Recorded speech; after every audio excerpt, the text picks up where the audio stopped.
Hello, everyone. If you like what I'm doing here, please consider subscribing, liking, and commenting. It would really help the channel out quite a bit. Thank you very much. The CBS Radio Mystery Theater presents...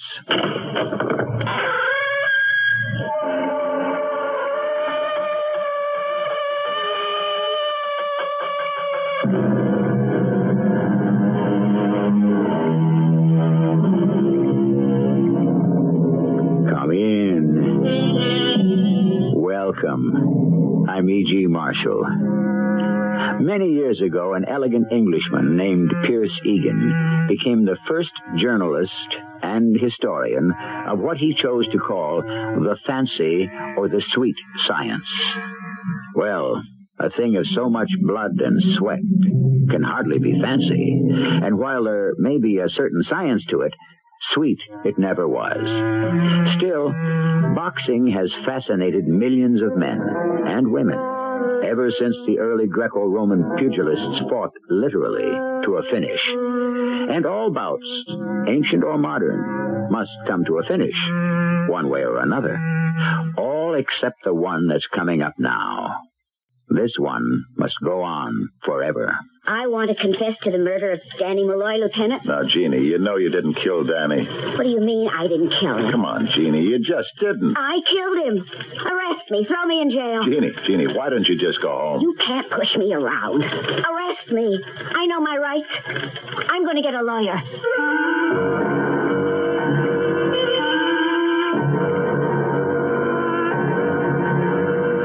Our mystery drama, The Serpent of Saris, was written especially for the Mystery Theater by Sam Dan and stars Fred Gwynne. It is sponsored in part by Sign-Off, the sinus medicines. I'll be back shortly with Act One.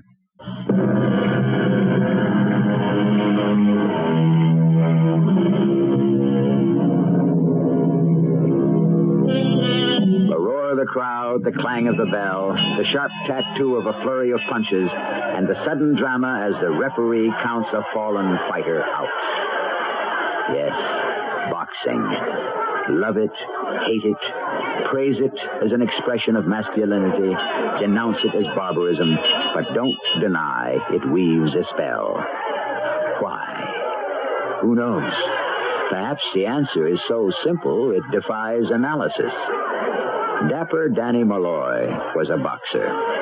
Lieutenant Jerry Roman was a detective. Yeah, Dapper Danny was a boxer. I was a detective. The difference? I'm retired. Danny's dead. He's been dead, can it be 50 years? Sure. Jimmy Walker was mayor of New York. Hey, you remember Jimmy Walker? Well, those were the times. Not like today. Today you go for a walk on Broadway. It ain't what it used to be when I was a detective 50 years ago. Where are all the great restaurants, the great shows, the great stars, and the great fighters? Where are the great fighters? They used to train here at Stilson's gym, just west of 50th. You could see them every day, punching the bag, skipping rope, working out. Now, it's mostly empty, like some seedy, rundown, deserted cathedral.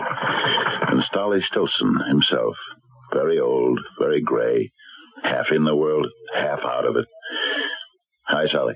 Who's that? Me, Jerry Roman. Oh, Jerry the cop. Yeah, kind of quiet today. No, they'll be here.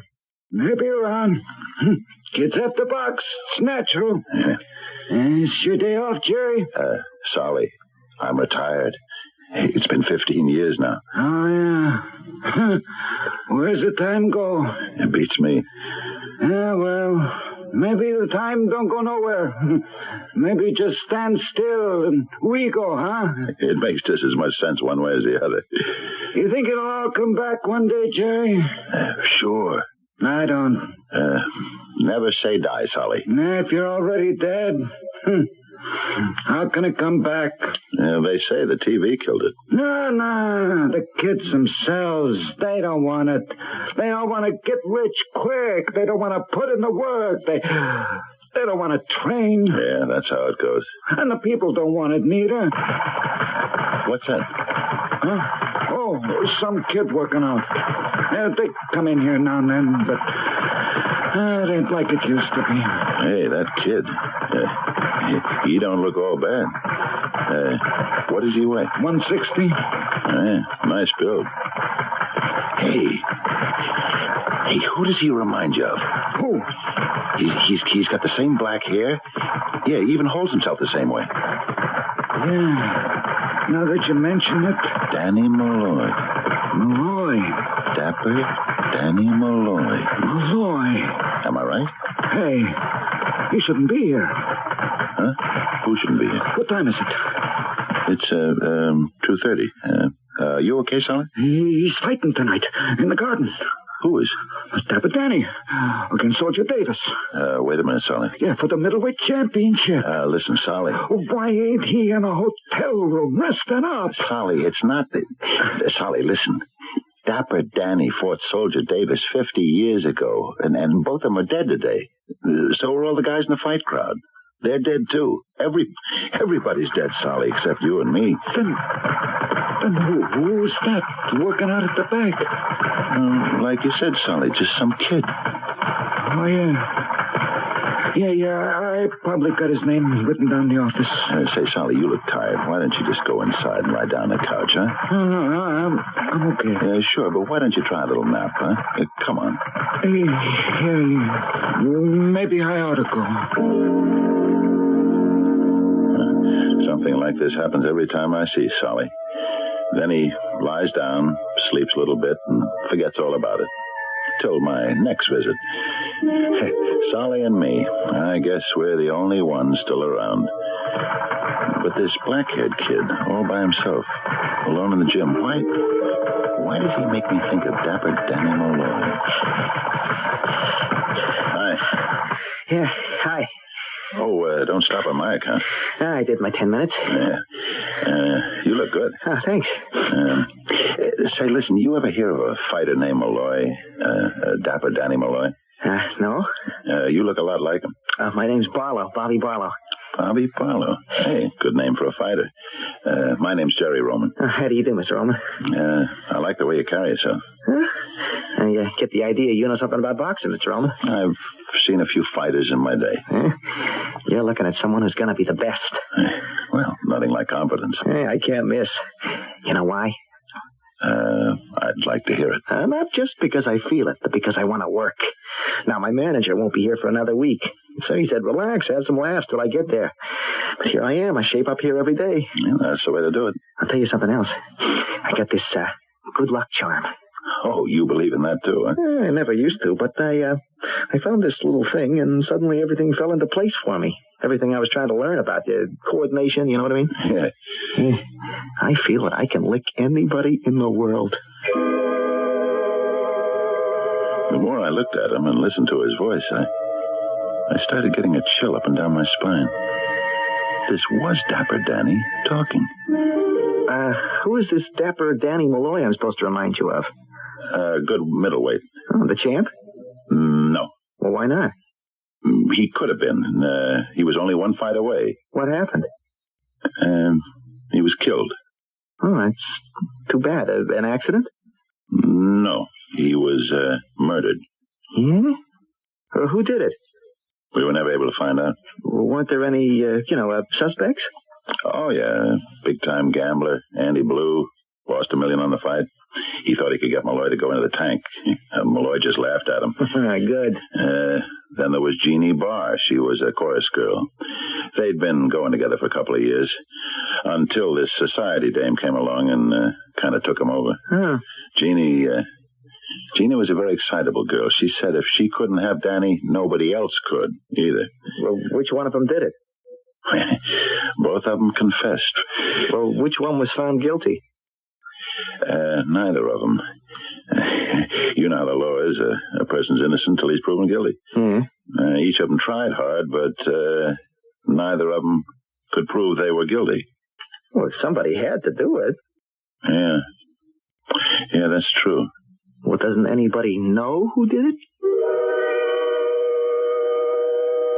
I know. I could never explain it to anybody. And if I tried, it would be a quick trip to the nut house. I looked at this boy, and where before I was only getting a chill up and down my spine, now I could feel my blood beginning to freeze. Because I could tell, I knew he was going to be killed in the same way. But what could I say to him? Well, it's been good talking to you, Mr. Owen. I come up here quite a lot. Maybe I'll see you again.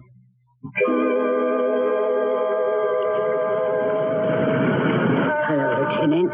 You want the racing form? Oh, no, thanks, Jeannie. I reform. Want a horse player? Don't you think it's time you packed in this newsstand and retired? Retire? On what? Well, they say you got stocks and bonds and apartment houses. Hey, listen, it's been 50 years. Come on, Jeannie. You want to level with me? Why should I? You didn't kill Danny Malloy. Jeannie, you okay? Don't do that again. Do what?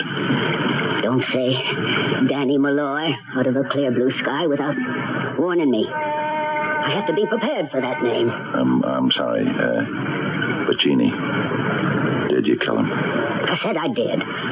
Yeah, I know why. You had to have that satisfaction, right? You had to let the world know that nobody walks out on Jeannie Bar, the toast of New York. Jeannie, come on. It's important for me to know. Important for you? Why should it be important for anybody? There's a kid up in Stilson's. What does that have to do with anything? Who's the kid? You don't know him. I don't even know him. So? What are you dragging him in for? Because, Jeannie, if you kill Danny, it's okay. But if you didn't kill Danny, then this kid could be in a lot of trouble. Level with me. Did you kill Danny? No. Yeah, that's what I was afraid of.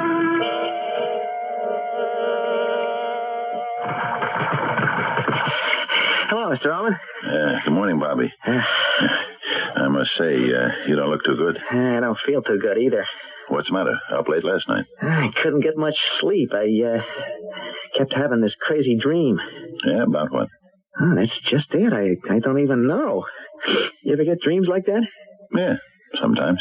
This thing kept waking me up. Thing? Remember what it looked like?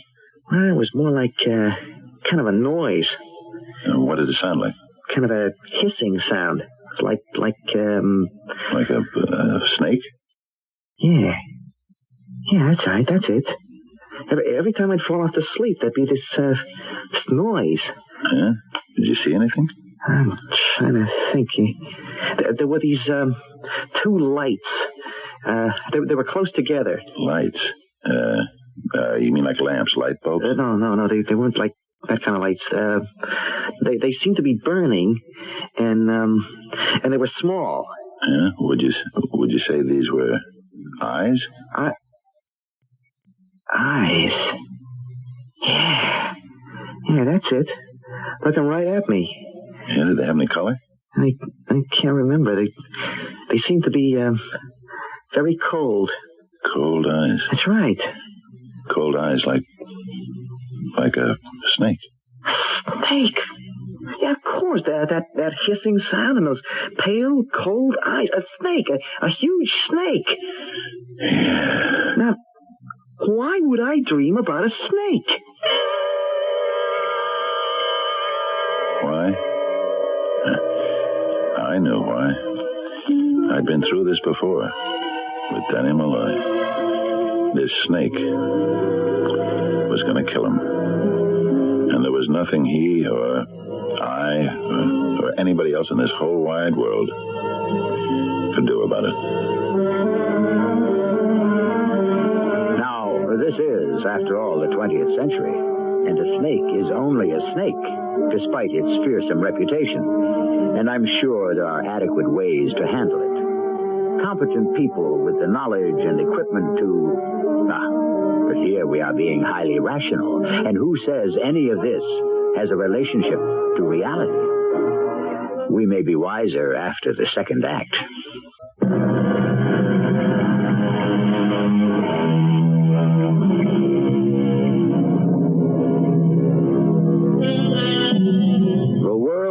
twists and turns upon itself. In that sense, it may be said to resemble a snake. Snakes do not enjoy the best of reputations. They were given a bad deal in the Garden of Eden. And even if we should want to hear their side of it, it's admittedly difficult to get close to them. But the truth will out somehow. It usually does. What you're saying is the snake just kept you awake. Yeah. I'd hear the hissing, and then I'd see the eyes. Was this the first time? It's the first time it's been this clear. But for over a month, I've had this funny feeling. What funny feeling? Of being, scared. Bobby, does the name Saris mean anything to you? Saris? No. Bobby, tell me something. Would you give up the ring? Hey, give up boxing? Never. Why should I? I was going to answer him to save your life. But how could I have explained it? What words could I have used to convince him? He'd look at me, and what would he see? An old man. And what would he think? He'd say to himself, poor old guy, he's senile. I looked at him, and I saw dapper Danny Malloy. Dapper Danny that morning as he opened the door to his hotel room. It's 50 years ago to the day, but I remember it clearly. He opened the door, and he had that big grin. Hey, the joint's raided. Hi, Danny. What can I do for you, Sarge? You can let me in. They say the long arm of the law goes every place. Danny, I've been assigned to be a bodyguard. My bodyguard? Yeah, your life is in danger. Who says so? Andy Blue is in a lot of trouble because of you. Did that chump actually think I'd throw a fight? These are the rumors that prevail. Yeah. Look, I'll tell you who I'm scared of. Who? Jeannie Barr. Why would she want to kill you? The oldest reason in the world. She can't have me. But I thought the two of you were getting married. Hey, don't you read the columns? Winchell, Sullivan, both of them had it. You mean you're not in love with Jeannie anymore? That's how it goes. Well, you're gonna need a bodyguard. Oh, you didn't get here a minute too soon. Well, hello, Jeannie, honey. Don't you Jeannie honey me. What's that item in the columns this morning? I guess I better not ask what item, huh? Who is Ruth Ann Wentworth? Well, if you read the society pages, you'd know she's the most beautiful daughter of the 16th richest man in the world. And she's going to marry you. Jeannie, honey, between you and me, could she do better? You belong to me. Now, Jeannie, we never made We never what? Made any promises? Did we have to? Didn't we both understand? What do we both understand? That We understood that you were the prettiest chorus girl on Broadway. I was the up-and-coming fighter. We both have the same publicity guy, and what he did was great for both of us. Are you telling me it was just for the publicity? Hey, Jeannie, I'd have gone out with you even if it never got in the papers. Never had so much fun in my life. Then what are you marrying her for? Honey, I'm just a pug. You're just a showgirl. We can't afford each other. Don't leave me. Look, in a week, 2 weeks, you'll forget all about me. Never. All right? The truth is, honey, I'm going to forget about you. Oh, you'll never forget me. You won't live long enough to forget me. Now, Jeannie, you shouldn't say something like that in front of a cop. Oh, is that a fact? Well, you just listen to this, Sherlock, and write it down if you want to. If I can't have you, Danny Malloy, neither can anybody else. Now, Sergeant Roman, I said it. You heard me say it. And I mean it. That's my problem, Jerry. It's always been my problem. I wish I had a problem like that. No, you don't. You can see I need a bodyguard. And who do you suppose this is? Dapper Danny Malloy, the next middleweight champion of the world, speaking. Ruth Ann, honey. Hey, I was just thinking of you. No, not just. Always. What's that? Wait, I'll check with my bodyguard. I'll explain later. Say, Jerry, I have to go out to lunch. Where you go, I go. We're gonna have to work something out. Ruth Ann, baby, we're headed there now. There was Counselor's. I guess the richest restaurant in town. She was waiting for us at a table, this daughter of the 16th richest man in the world. She wasn't nearly as pretty as Jeannie, but then she didn't have to be. She was tall and thin, and she had big teeth and bad eyes.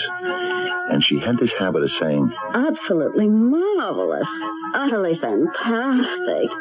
On our honeymoon, Daddy will let us sail the yacht around the world. Won't that just be fantastic? What do you think, Jerry? I think it's fantastic. Oh, and I nearly forgot. I have a gift for you, precious. Hey, what is it? Open it and see. Hey, what is it? It's a solid gold serpent of Saris. Yeah? Isn't it fantastic? And it's utterly authentic. Daddy financed an archaeological expedition to Mesopotamia, and they brought this back. Well, what's it for? Well, you carry it as a good luck charm. Ah. Saris was an ancient Chaldean god of athletics. Yeah? Saris? And the serpent is his sacred symbol. Isn't that fantastic? Yeah, sure. And since you're an athlete, darling, I said to Daddy, I must give it to Danny. It was predestined. It was foreordained. Oh, my goodness, where has the time gone? I have an appointment at the hairdresser. Call me this afternoon, beloved. Oh, boy. If this one only had Jeannie's looks. Or better, if Jeannie had this one's money. Yeah, that's a good-looking piece of jewelry. Oh, yeah, but a snake. Maybe it'll be a good luck charm. Yeah. Something tells me I'm going to need one. That was the day I knew something had started. I guess I called it the Day of the Snake. I know now what it came to mean to Dapper Danny in the end. But would it also mean the same thing to Bobby Barlow, the youngster now working out in Stilson's gym? Hi, Mr. Roman. I was hoping you'd come by. How are you today, Bobby? Yeah, great, except, it's just that I still seem to have these crazy dreams. The same dream about the hissing in the eyes?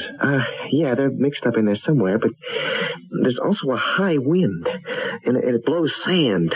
Sand? Yeah, and I can hear a word. A word? It's funny. You remember the other day you asked me if the name Saris meant anything to me? Yeah? Well, in my dream, I hear someone whisper that word. Saris. Saris. Saris. So, what made you ask? I've been doing a lot of reading since I retired from the department, and I came across this name, Saris. He was some ancient god of athletics. Well, you also asked me if I'd be willing to give up fighting. Now, why?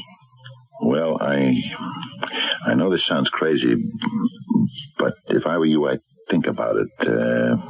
This god Saris, I looked him up, and he was very jealous. Of who? Of other athletes. So maybe he's sending you these uncomfortable dreams as a warning to get off his turf, you might say.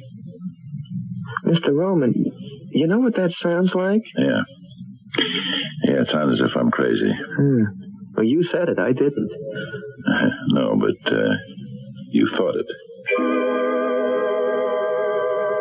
Polite as he was, I could still see his feelings expressed in his face.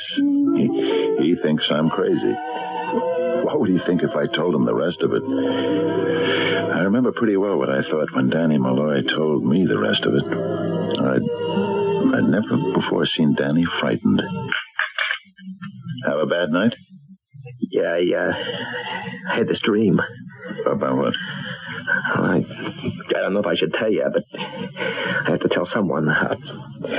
Jerry, when was the first time you ever heard of Mesopotamia? I guess it was at lunch yesterday. Yeah, me too. And when was the first time you ever heard of the Chaldeans, whoever they are? Yesterday at lunch. Check. And now this god, this heathen god, Saris? He's also part of the lunchtime scene. Right. Well, I dreamed about him last night, and I dreamed about the snake. just like the one on the charm. Well, that's okay. No, nothing to be alarmed about. Jerry, I am really scared. Scared of a dream? Yeah. Scared out of my wits. Hey, look, Danny, maybe you need a doctor. No doctor can help me. Why? Because of what I did to Saris. What you did to him? I killed him. In my dream, I killed a god. Do you know what that means?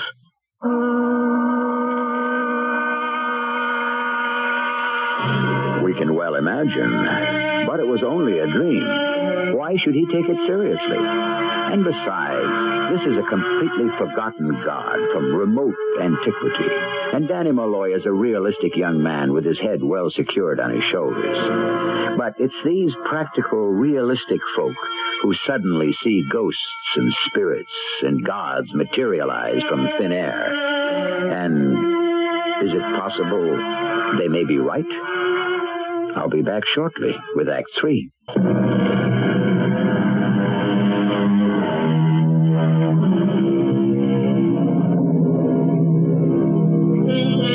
Dapper Danny Malloy was a middleweight boxer who died in 1930. Bobby Barlow is a middleweight boxer who was born in 1955. They are not related in any way. Dapper Danny was raised in New York City. Bobby Barlow spent most of his life in Spokane, Washington, the width of a continent away. And yet they seem to share the same dream. Or should we say, nightmare. Exactly the same. A retired cop, Lieutenant Jerry Roman, is the bridge between them. I killed him, Jerry. In my dream, I killed the god Saris. Do you know what that means? Now, hold on, Danny. Just relax. The way it happened, it's 1,000 years ago. No, more, 2,000 years ago. What's 2,000 years ago? The festival. The thing, the celebration for the god Saris. All right. Come on. There's this big wide open field, and there's altars all over the place. Altars? Yeah, they don't look like the kind you'd see in a church today. They're full of fire and smoke because of the sacrifice. And there's this music. The place is jammed with people. Everybody's wearing a kind of nightgown, except some guys like me. Yeah, what are you wearing? Nothing. Oh, well, lots of people have dreams like that. Suddenly you're out in the street and you don't have anything on. It's supposed to mean something, but I don't know quite what. The reason that I'm wearing nothing is because I'm an athlete. And this is the Festival of Saris. There's all kinds of events. You know what I mean? It's like a track meet. Yeah? And then there's this event, the one I'd gone there for. Some guy blows a horn. There's this big announcement. Subjects of the god Saris, worshippers of the sacred serpent, the god now walks among his people. Who shall walk with him? It was the fight. Saris would take human form and show up at the celebration to combat with mortal people. That sounds like an overmatch if he was really a god. Year after year, nobody would have the nerve to challenge him. But suddenly, something took hold of me. And when the trumpet sounded again, I knew what I would say. I challenge the god Saris and the sacred snake. I want to tell you, Jerry, that crowd, all of them thousands of people, they went still. And he came at me. You mean they had boxing way back then? Well, it was a little bit of everything. Boxing, wrestling, judo, karate, you name it, we tried it. So how did it go? Well, it's supposed to go to a finish, till one of us is killed. You're allowed to stop to wipe the blood from your eyes. And while we stopped for that, I could hear this voice say to me, that this time it was a whisper. You fool! You have dedicated yourself to be a sacrifice. Do Do you mean to kill the god Saris? He will exact a frightful revenge. Not just today, but throughout eternity. I heard that voice so clear. I should have thrown the fight. I would have gone to paradise as a hero, but I couldn't. God or no God, I was going to lay him out. You know me, Jerry. You see me fight. I don't go into the tank for anybody. Yeah, I know. Well, I knocked him around for a while. He should have called it quits, but he didn't. He couldn't. And finally, he fell down, dead. But if the Saris was a god, how could he die? Oh, the gods can die. Just like you and me. The only difference is they come back to life. Huh? I want to tell you, that crowd was quiet. And then there was the voice. That I don't know where it came from, but this time it was loud and clear. You fool, you blundering mortal fool. You have defied Saris. Now you must die, and you will die forever, throughout eternity. The sacred snake shall kill you. Yeah, this sacred snake. The snake. It was the color of gold, and it was big, and it came toward me. I wanted to run, but I couldn't do anything. I could only stand there. And then, finally, it stopped. It couldn't have been more than a foot away, and it raised its head higher and higher until its eyes were looking straight into mine. Danny, just take it easy. I don't know what happened. I felt myself go numb all over, as if I'd just been bitten. Did the snake bite you? No. It was if it was able to look the poison into me. I felt paralyzed. There was this terrific pain, and just when I knew I couldn't stand it anymore, I blacked out, or I woke up. That was some dream. No, it wasn't a dream. It wasn't? I was there. Listen, Danny. Danny. Listen, did you ever get the feeling that you were in a certain place at a certain time? You didn't know where, you didn't know when, but you were there? Danny, you know what I think? It's your conscience bothering you about Jeannie. Yeah? Sure. Along comes Ruth Ann and gives you this charm. It's a snake, right? Yeah. A gold snake, and it's, It tells the tale. What tale? A snake supposed to mean a double cross. Jerry, Saris is after me. That's what it's all about. Oh, come on. You don't really believe that, do you? He's going to get me. Who? Who are we talking about? Saris. Come on. Don't worry about a thing. I'll stick to you like a leech. You can't help me, Jerry. Nobody can. No one was ever able to help me. He always got me. He always got you? He's been after me before. He's gotten to me before. He'll get me now. And he'll keep getting me. Forever. Yeah. You know what I think you need? A good workout. No, I'm tired. I think I'll take a nap. He went into the bedroom, stretched out, closed his eyes, and he never opened them again, as far as anyone knows. When I went in to check on him an hour or so later, he was dead.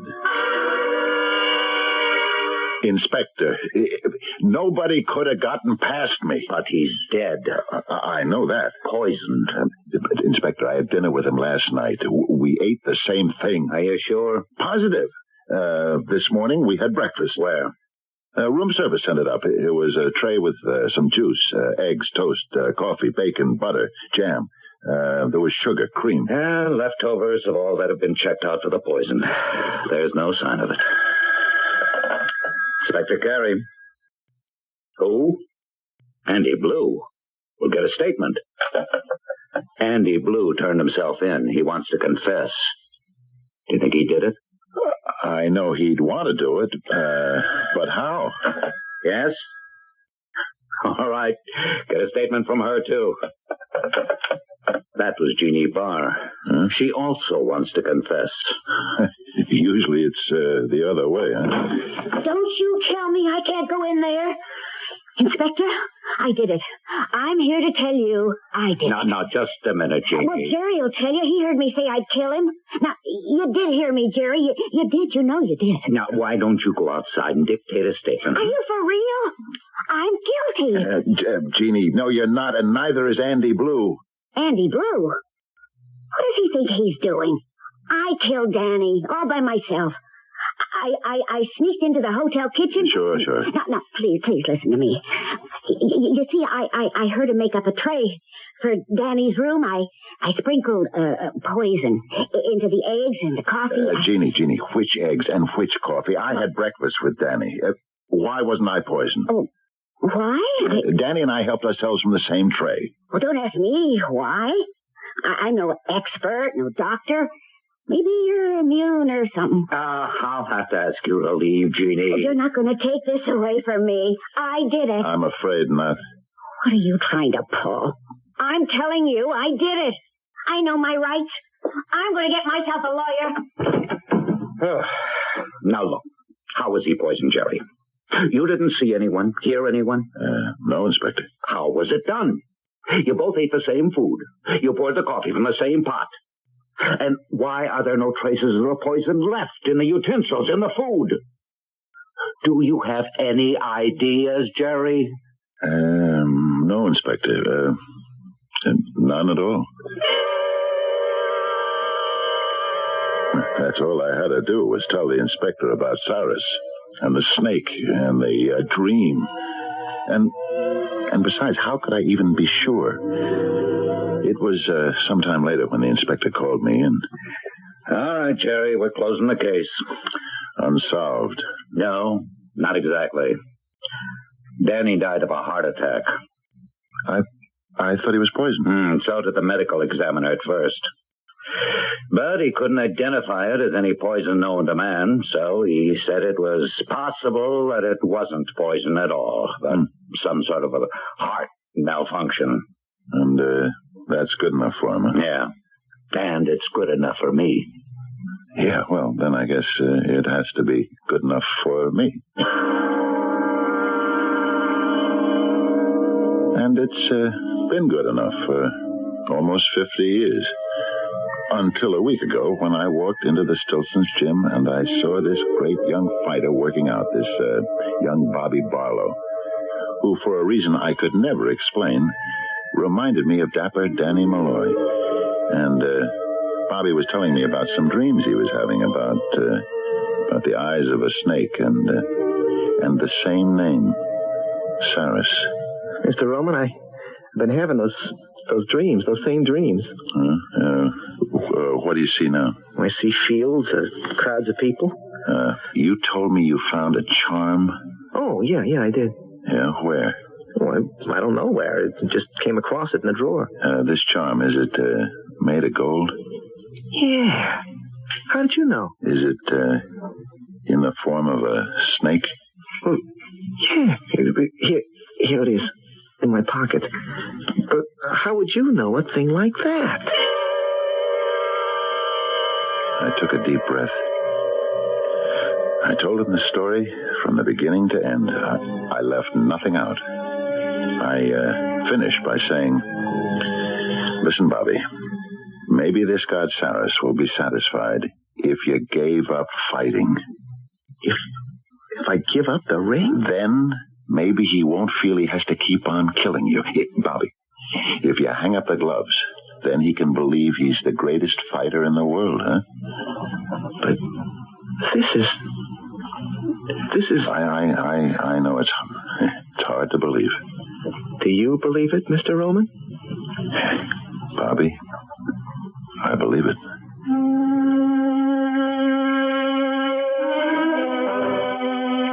Hello, Jerry. Hi, Sally. Oh, well, where you been? Oh, down in Florida. I've been checking out my grandchildren. What's new around here? Oh, nothing.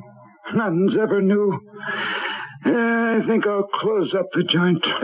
No, you won't. You know that. Say, Sally, whatever happened to this Bobby Barlow? Who? The kid who reminded both of us of dapper Danny Malloy. Oh, yeah him. Yeah. He ain't been around.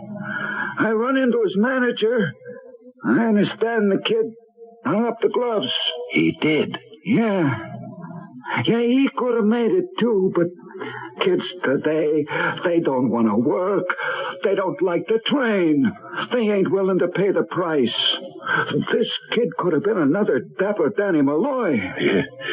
Maybe that's what he was afraid of. What do you mean, Jerry? Nothing. Nothing at all, Sonny.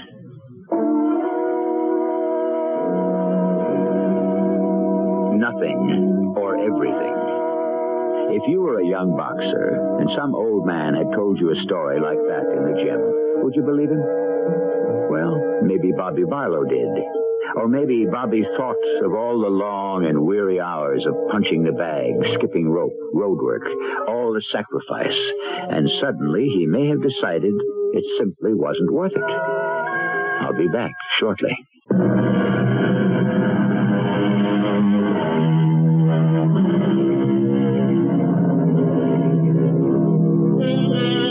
We hear the tales of the ancient gods, and we smile at them as fairy tales. But we must remember these were the true gods for people who founded the principles of our civilization. Because these gods are now out of fashion doesn't mean they have necessarily lost all their power. And so, in consideration of all these facts, one can only suggest prudence and caution, which is good advice in any event. Our cast included Fred Gwynne, Russell Horton, Evie Juster, and Ray Owens. The entire production was under the direction of Hyman Brown.